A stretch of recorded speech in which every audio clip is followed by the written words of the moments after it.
Great. Good afternoon, everybody. Hopefully it's been a useful day with at least our track here for riparian. So today we have John Knox. He's a grower at the Plant Material Center in Bow. His conservation background includes growing native grasses and forbs, monitoring vegetation in the sage steppe, instructing veterans in organic farming, and serving in AmeriCorps positions with the U.S. Fish and Wildlife Service and Student Conservation Association. He is a Marine Corps veteran, and he graduated from University of Wisconsin-Oshkosh. Outside of the Plant Material Center, he owns and operates Holly Basil Farm. And so today he's going to talk about going to do extending the bare root planting season, and I'll let him kick it off.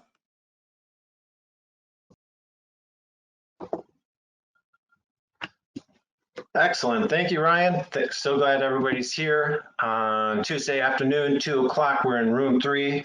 If you're in the wrong spot, please stay, learn some new things, and I'm looking forward to giving this presentation. Start off with 3 things. With 1, I'm curious to know who's in the room, so if you can type in at the first slide which conservation district you're representing, which region of the state you're from, any of that, and hopefully we can be able to give the shout outs and make this more directed toward you. And number 2, during the second slide, I'd like to hear about what you're looking to learn while you're here. And finally, on the third intro, the Bow Plant Materials Open is open, taking orders. We have a wide variety of plants to suit all your needs. Contact Jackie by email, and she'll be happy to serve you. And then, yeah, so my background is what Ryan alluded to. I've been at the Bow Plant Materials Center for 3 years now. My background is more vegetable farming, and it's great. It's so great to be there to grow things and make things. So what we're talking about here is we're talking about extending the bare root planting season. Typically, we only have bare root plants that are available in the winter time, starting December all the way into May. And we're trying to be able to make more native plants available to get in the ground, to get conservation on the ground, help better serve the natural resources and the people around us. So some of the reasons that it all started, so there's a technique out there called the Missouri gravel bed. It's come out of the University of Missouri Center for Agroforestry, and there isn't much information out there about it for Pacific Northwest native plants. And so just some observations that I've had that led me to trying this out is people call requesting for plants. That's number 1. Is the demand is there, people are really interested to get the plants in the ground in the fall time, to use the fall rains, because sometimes the springtime in some places it's droughty. Like now it's pretty droughty, and there's just a low survivability that comes out of them when the plants just aren't getting the water. So there's a customer demand. There's rock gardens out there. It's pretty amazing where plants will grow. People do it on purpose. They'll plant them in rock gardens and alpine gardens, for example, where they'll just deliberately make rock outcroppings, and they'll be growing there. There's the Zen rock gardens where people deliberately growing rocks and having that as well. But so far, we've got the leftover stock every year after the sales season ends. We just have leftover stock. It's just how it is. So we're able to source the Missouri gravel beds with our plants that we have. And then being a vegetable farmer, my background, I still do as well. We're always looking to grow things on the shoulder seasons, to have crops, to have products available when they typically aren't available. So you might have some season extension techniques, getting your crops going out into the fall and the winter time, to some covered polyculture, some plastic culture, get in high tunnels to get your crops growing earlier in the springtime, so you can be able to have a little more variability, flexibility on when you can sell your products for a better price.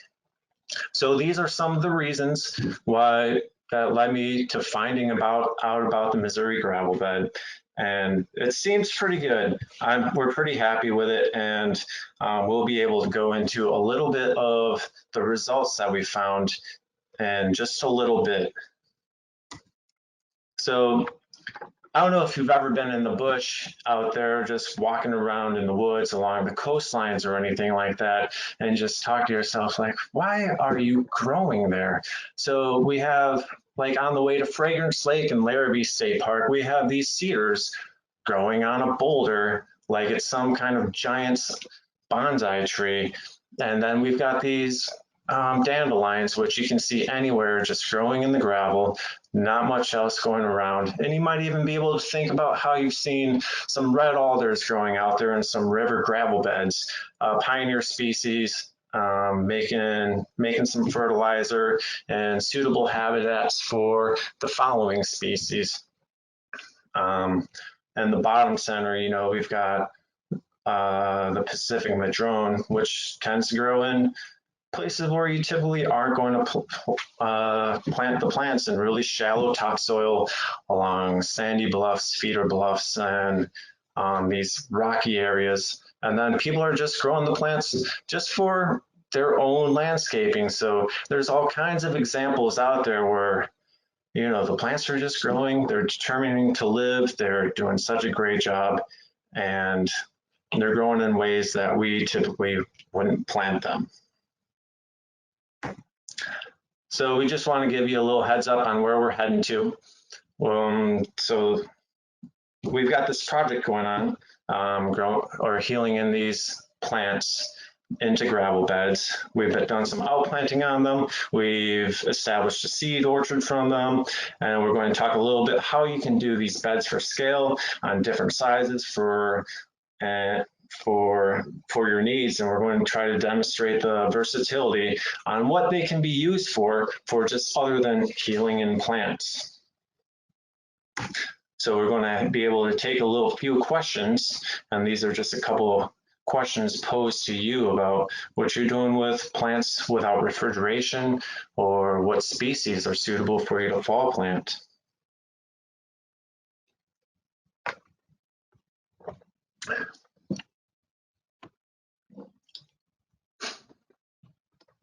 All right, we'll continue.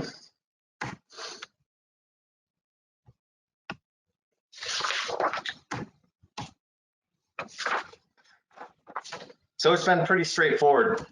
My slide's not loading for me, so there we go. It's been pretty straightforward on setting this up. We have this unsold stock in the cooler. At the end of the season, we're putting these leftover plants into these pools, and then we're putting irrigation in there because these gravel beds are irrigated.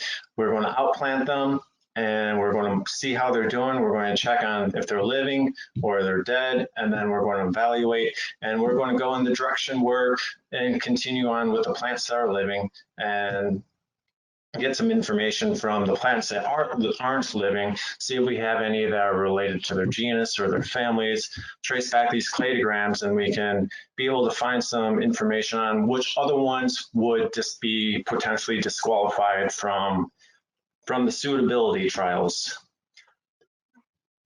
So the timelines of activities, this chart is pretty much showing from when we're harvesting, when we're storing plants, when the plants are in the gravel beds, and then also when they're being planted out. So we're harvesting the plants the bareroot plants from December through March. We've got them in the coolers a little bit longer than that, until April and May. And then that's where the convergence is, the transition from, we need to be getting these plants out of the storage and into the Missouri gravel beds. The research saying about middle of March, about the same times as you would typically want to be potting plants up. But we're able to do that a little bit later. We've been putting them in May, generally about the time we're shutting down the coolers, and we're still seeing some pretty decent results. And then for planters out there, typically you have up until May or so, depending on where you are throughout the winter, to get those plants in the ground. Otherwise, it's just too late. The soil moisture is going to be low, and you're just going to have a tough go of it sometimes. So the extended planting window is starting in September. We're the late part of September after the solstice, and we've planted them out throughout the summer in the nursery, but that was also supplemental irrigation. And then, but for just field, no irrigation, just straight out planting. We did that in October, and many of them are still living. And we're going to be able to see a little bit more on what species those were and some rates of their survivability in just a little bit. So this is what was happening in the gravel bed installation. We planted these things into kiddie splash pools. It's recommended that you get the ones with the fish on them. They do great. And the ones that don't have the fish, they also do pretty good too. We're starting the ones without fish this year. So we planted them in May, in the middle of May, late May last year. And these plants were harvested in December, the winter of 2020, or yeah, last year, 2 years ago, actually, my bad. And then we took some of these, you can see a progression on how the plants are responding to coming out of the dormancy from May 28th all the way to July 8th. There's 5 species in there, and they are all bundled, still in bundles. They're still tightly bound, and they're still leafing out, and they're still looking lush, and they're hiding those bands. And yeah, they respond great throughout it. It's been really surprising to see how well they do just growing in an irrigated gravel medium. So some of the considerations you want them to be in there for a while, 6 months, 4 or 5 months. We've done it about 4 months, and they're still working out. But the longer you can get in there, the more opportunity that the roots are going to be able to go out. Because this is the big point right here. It's pretty much the big benefit of this is that there's all the gravel, pea gravel just on top of each other. There's the moisture in between all these pores, and these pores, this pore spaces between all the gravel is where the roots are going to become more fibrous. They're going to fill out. They're going to have much more roots available to intake water and intake nutrients once they're taken out of the gravel beds and put into the ground. So that's the biggest takeaway out of here. This is why we're doing it this way, and this is where the research was suggesting to go, and it's pretty cool. You want to have enough water going through them. Make sure you have big enough flow rates to accommodate the length of the hoses you're going to need. We're just using silver hoses. Pretty simple stuff.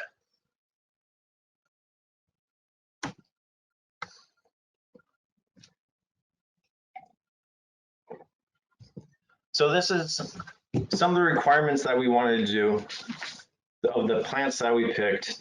We wanted to be able to expand a seed orchard. So we can go out and do some seed collections on site, because most of the crops that we plant are from seed.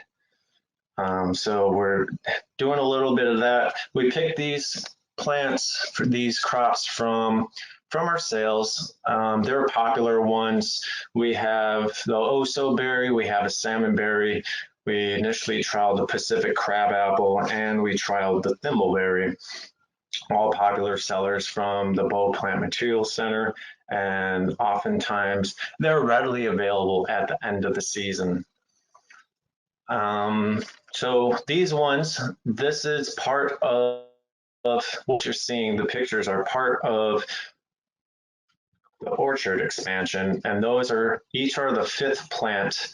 3 of them are alive and 1 is dead. And so we have a good representation on how it looks out. The Matthew is the Pacific crabapple, the OECE is the oso berry, and the Rusp is the salmon berry, and the Rupa is the thimbleberry. Those are just the USDA plant codes to identify those. So there's some dates out there. The majority of them are living and they're doing good and they're filling out.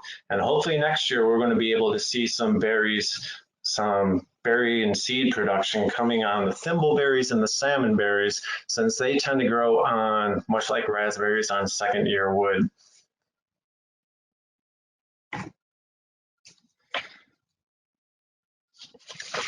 These plants also went out to an outplanting event with Skagit Land Trust. So Skagit Land Trust want to give them a thanks to Regina out there for allowing me to do this trial out there. I was just out there last week mowing them down. It's in a reed canary dominated grass. The grass was 4.5 feet tall, and you could just see clouds of pollen going across there, and you might have been able to hear me sneezing all the way in Skagit. So it was big, and plants were hiding in there, but they're still trucking along and they're still performing pretty well. This information these were planted out on October 21st, and we went and checked them out on April 13th. And as you can see, a majority of them are still living. The thimbleberries, there's a game trail going through them. So a lot of them have been trampled, at least a lot of the stems have been trampled. There's some good growth still happening in the crowns. It'll happen. So, but it's still really good to see that the majority of them are living and they're still going. Yeah, so here's another break if there's any questions coming along, and just a couple posed to you.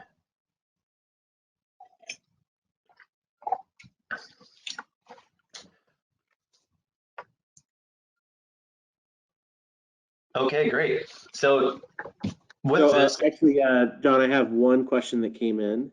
Oh yeah, certainly. So with the gravel the gravel bed stuff, is pea gravel preferred, or do other sizes like 5/8 minus, are they effective as well? Yeah, pea gravel is preferred. It's a pretty good medium for it. Having it be washed is really important too, so it's all rounded out, and so you're not chopping up your roots when you're putting them in or taking them out or anything like that. So pea gravel, rounded edges. Okay, and I had a second question come in. Have you had any troubles with roots getting tangled together? Yeah, there's always troubles with roots being tangled together throughout the entire process from harvesting. You should see the crew trying to untangle some of these roots. They're extensive. They are planted really close together in there. There's a bundle of 25 together. The roots do get tangled together, but I haven't seen any that negatively impact the performance of the plants at all. Okay, and I guess we're having a few questions is more about the pea gravel kiddie pool. So what's like the depth of the pea gravel itself? And then my other question was around the watering. It sounded like you have to have continuous flow, or do you just like soaker hose it a couple times a day kind of thing? Yeah, I love it. The questions about the specs. Yeah, so you want a minimum of a foot deep. 18 inches is really good for the pea gravel. Any way that you can contain it to maintain that 1 foot to 18-inch depth. You can use Jersey barriers, you can use pools, you could just mount it up uncontained. You could just have a traditional raised bed garden style, any way like that.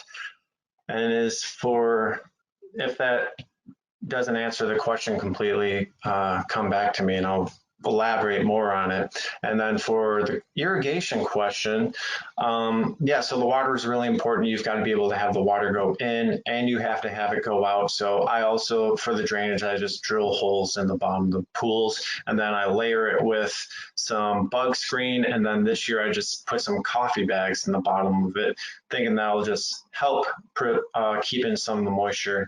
But out of the research, it says that you want about 100 minutes a day, 90 to 100 minutes of water a day. I use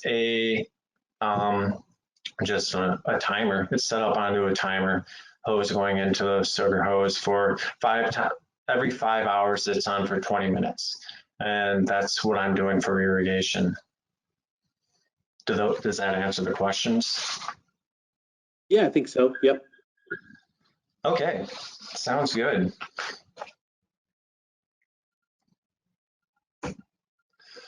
So this is a little bit more on the construction, on the scale and all the specs going into it.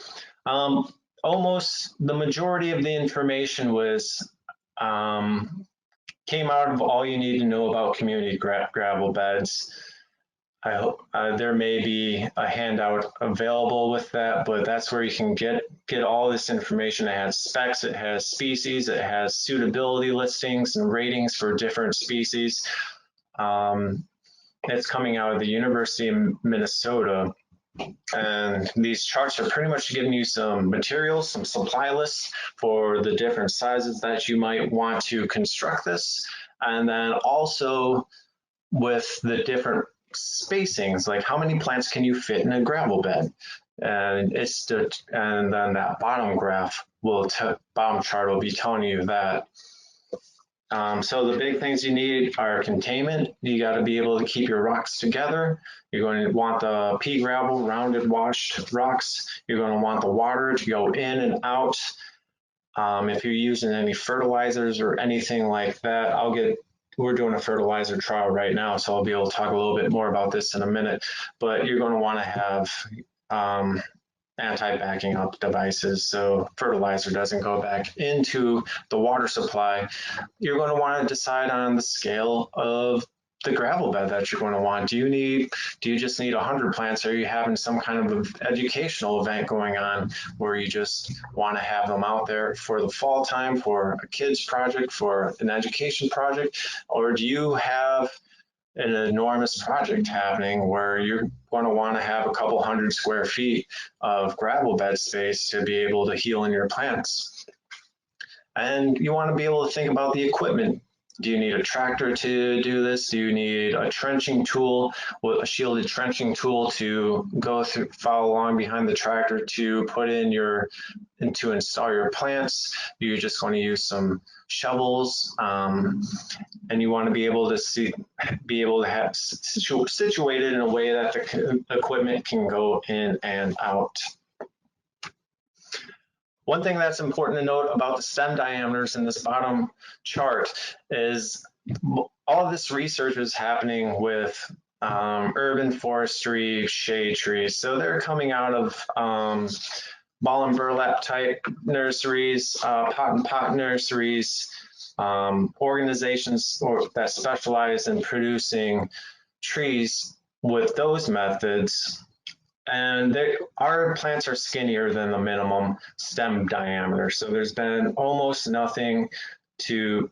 no specific regional area on bareroot seedlings research that I've been able to find that.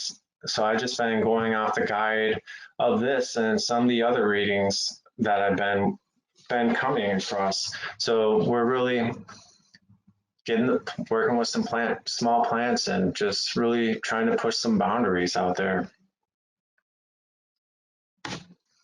So then you want to do it for scale. There's some testimonies that come out of the gravel bed publication. I think Daryl Brecky, the bottom quote says it best about all of his benefits, especially his last sentence. I can really appreciate that. But here's some just different examples of the constructions for scale. We use the tubs. You can set up jersey barriers to contain them. You can set up ecology blocks that are typically used for stabilizing slopes. You can do it in an old loading dock. So that way you can have equipment go in and out. You're going to have some drainage going on, and it's going to be able to be maintained fairly easily. So a range of costs from our setup probably is done between $250 and $300 with the hoses, the 4 beds, the rock, and all of that, and with the soaker hoses. And you can use sprinklers to irrigate. It's just a matter of getting to your 100 minutes in a day, and you should be set.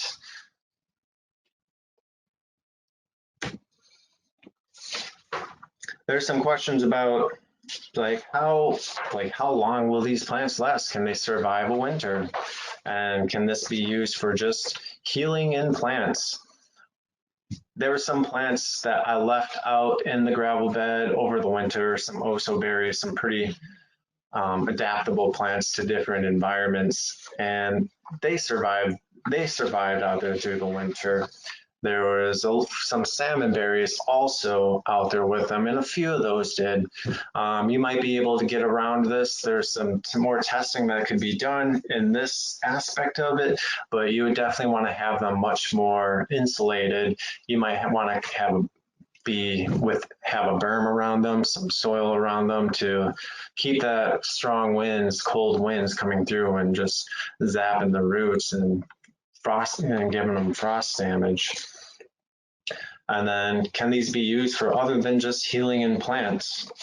I think they can be. I think this in itself is a value-added product, and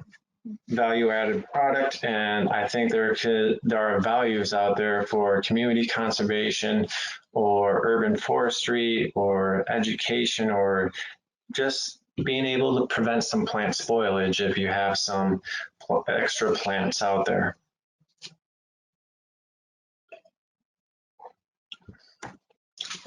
So this is an example of what I was hoping to do last year. I'm trying to find some ways to be able to operationalize this at the Plant Materials Center. And there was this Washington DNR Urban Forestry Grant. And I remember Dirt Corps, they're an organization in the Duwamish Valley in Seattle in King County. And I remember from doing some work with veterans around them, they have this whole, they grant scholarships to veterans to do work around light, low impact developments around planting out swales, bow swales, and planting out rain gardens and the medians of Seattle Department of Transportation properties. And I saw this grant come along and I thought they would be the perfect partner for it. However, it was an immediate deal killer. We didn't do it. We didn't go forward with it. We didn't write too much about it because it would have cost 20% of the budget just to qualify for it. So we scrapped it, but we still have some drafts about it. If the right thing comes along, we'd be able to do it. And the whole idea is that we're going to use the gravel beds as a way to demonstrate how conservation products can support conservation services, and as a way to educate a workforce in urban forestry, especially in urban forested areas where there's just concrete. It's just where it's just hot and there aren't trees, and trees make life better. So what we're going to do, we're going to try to increase the urban canopy in the Duwamish River watershed. We're going to try to get some gravel builds built here. We're going to get some more training, some horticultural training going on by some kind of online training module. And then, yeah, we're just going to be able to get more plants out there sooner, and we'd be able to plant them in the fall. But we're still trying different ways. So that's another way that I think that the Missouri gravel beds can be a way to get more plants out there and to be able to get more plants out there for people in the fall time. We're just about wrapping up.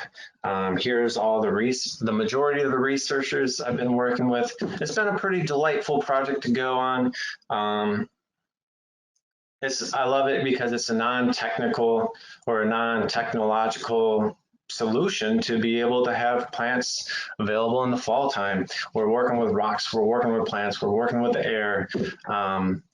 And yeah, we're working with these living items, and it's just scalable, it's portable, it's pretty low cost, it can be used many places, and yeah, we're looking to see where it's going. Currently, we have a fertilizer trial going on with a few different species. We're using liquid potash at different frequencies, and we're going to see how those work out. With that, we're working with a twinberry, we're working with an Oregon ash, the Doug fir, the serviceberry, and an Oregon grape. And then some more species we have just on the side is the Rhodosia dogwoods, the snowberries, the ponderosa pine, the red stem ceanothus, which should find itself at home in this situation, no problem, and a nutleaf hackberry. Yeah, if there's any more questions. We had a couple questions come in. One was just pointing out that water-fed roots are different than soil-fed roots. Mm-hmm. Yeah, I don't know if you had an issue or saw anything with that. Yeah, I haven't had seen too much with that. No. Okay. I don't think I even know really enough about that to make any good comments, honestly. Okay.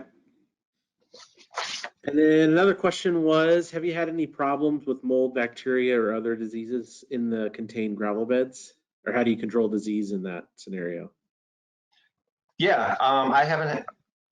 There's been a little bit of disease being seen, but the way to control it is to sanitize it. You just you can sanitize, you can do something like that. There's plenty of sanitizers out there to be able to control any of that disease and pests. But if that is something that's noticeable, those plants aren't going to leave the nursery. We can't be party to the spread of any of that disease.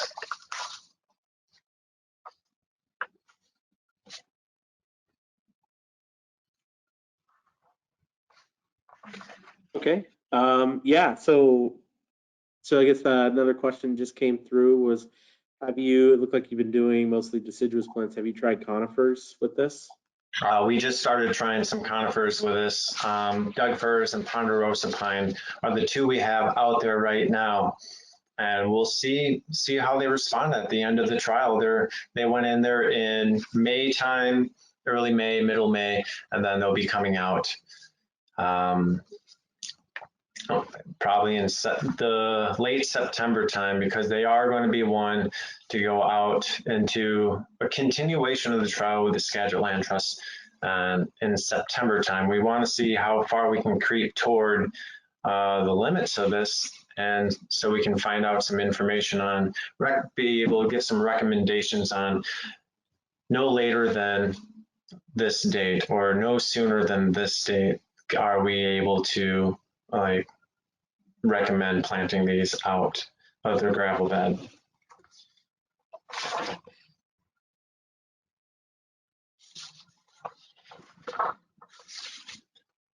Yeah, and there were just a few more, just a couple more reasons on some of the species that we selected. Like for the Pacific crabapple, you might be working with an orchardist who's wanting to put in an orchard with the triploid varieties, maybe like a Jonagold or Liberty or anything like that, and then they need the pollinizers. Crab apples are excellent sources of pollen for those types of apples. They can be used potentially as a rootstock if you're in area to graft scion wood onto. If you're in wet areas, they're pretty suitable there, and you might be able to do some more urban applications with it if you want a few different types of apples growing on the same tree. There's even a little bit of talk out there about grafting medlars onto crab apples. I haven't seen it, but it sounds pretty nifty. And medlar, it's not really edible until it starts to rot. And so, and it's one of the few fresh fruits in the winter time.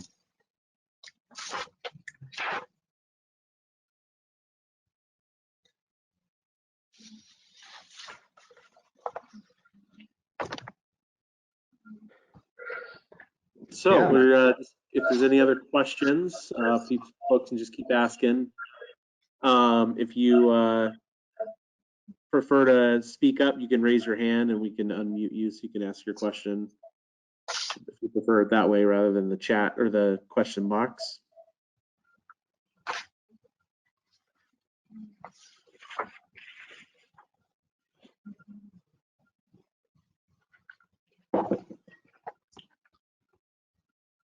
I guess I could ask a question. I'm just curious, do you think this is something that that the PMC would consistently do, or is it something that would be recommending to districts who are interested in trying to do fall planting to buy in, April and then do this themselves? I'm interested in both. Like you're describing two scenarios, like we would have, like the bulk plant materials would have this gravel bed at the nursery, and then people would just order the plants. Like from our availability list, it would be broken out into these are the gravel bed ones, or these are the plants that would be available in the fall time. And then also which is something I'm pretty interested in doing.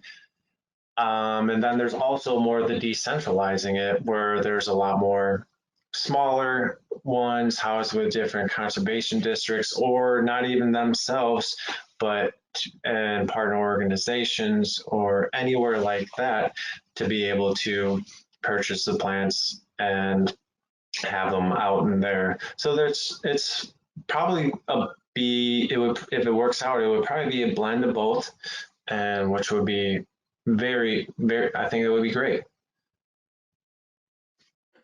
Yep, and I guess a follow up on that of the scenario of you guys producing it. Have you thought about or looked at the cost increase component? I know it's going to cost for management and water. If you've done those numbers yet? Yeah, so the cost question, we haven't looked too much into it. It's probably, my guess, it's one of these plants is 3 times as valuable as what it is currently. We're getting in the costs we're getting out of the bare root season, the plants become more valuable in comparison to containerized nursery stock. You're going to be able to like carry a lot of them, more of them. You're going to have a higher percentage of your cost going toward the plant, rather than you're paying for the potting soil, and you're paying for the pot, and you're paying for all of those other supplementary or required products to be able to produce the containerized. So, but we haven't looked too much into the cost, but I'm guessing ballpark 3 times as much. And other question was just, are you planning on having anything available this fall with PMC, or are you still in trial?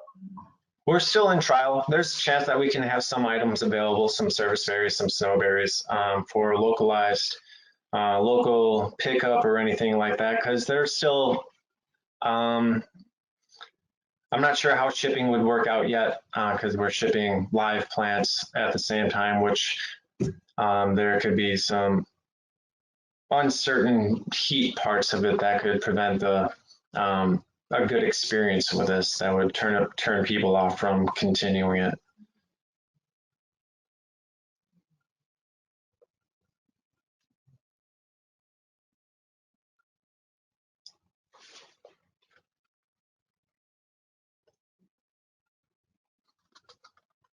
Yeah, if there's no more follow-up questions, I'm happy to hang out in the room and talk more in detail with this until the end of the time. Anything like that, contact information's at the bottom.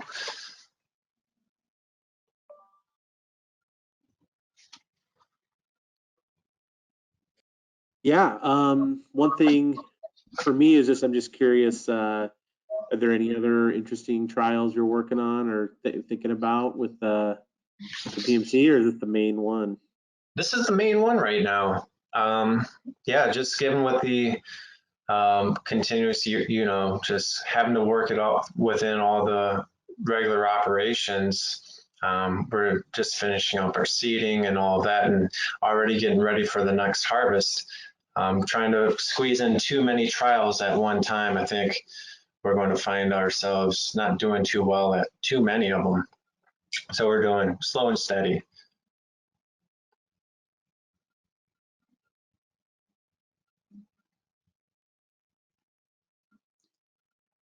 Cool. Anybody have any other questions for John?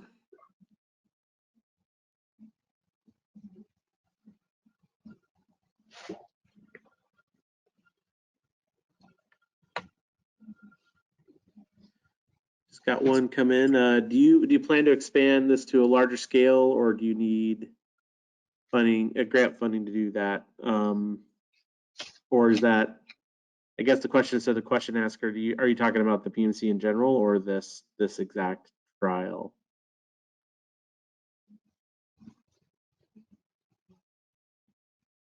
I think if we wanted to expand it, we could do it.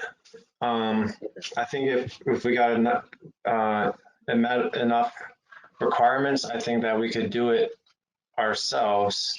Grant funding would be really helpful to do this. It's challenging for us to do that just because we just don't typically qualify for too many of them, and it's tough to find them.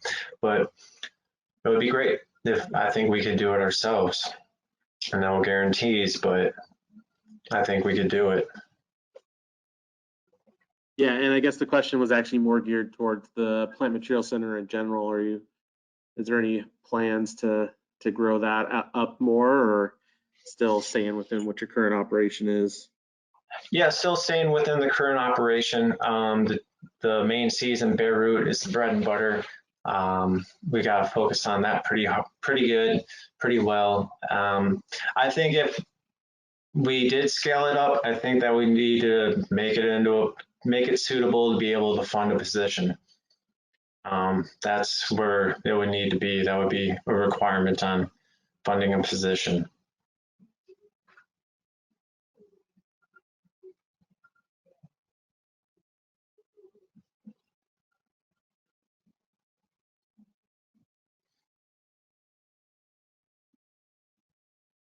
Okay, great. I'm not getting any additional questions at the moment, so we can hang out a little longer if any folks have other questions. I don't think I see any hands up either, so if you want to just ask your question by speaking, you can hands up or just type it in the box.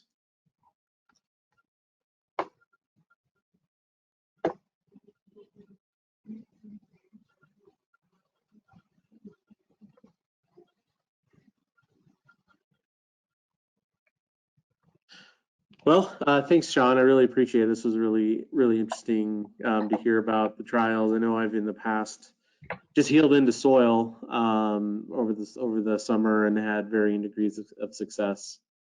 And it's mainly more of something happened and we couldn't get everything in the ground quick enough, so we had to scramble and make it happen. So it's interesting to see that you can do this with gravel instead of just mulch or just soil itself. Yeah. Those are still all very good options too. This way, the gravel makes it easier to harvest, I think, right? Yeah, and it's reusable, which is pretty nice aspect of it too. And it's a little bit cleaner. It's not as messy. The rocks just kind of fall straight down, and then you can sanitize it, prep it up for another season.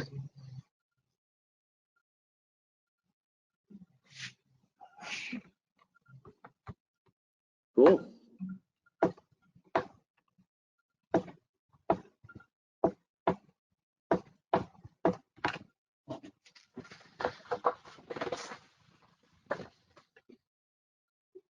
Great. Well, thank you very much, John, for the presentation. And yeah, I also think that's very an interesting thing. It's a scale that looks pretty doable with the kiddie pools for districts to take on themselves versus kind of like a whole nursery, type of thing. We've borrowed nursery space in the past, but the pools looks like something we maybe could take on more easily ourselves.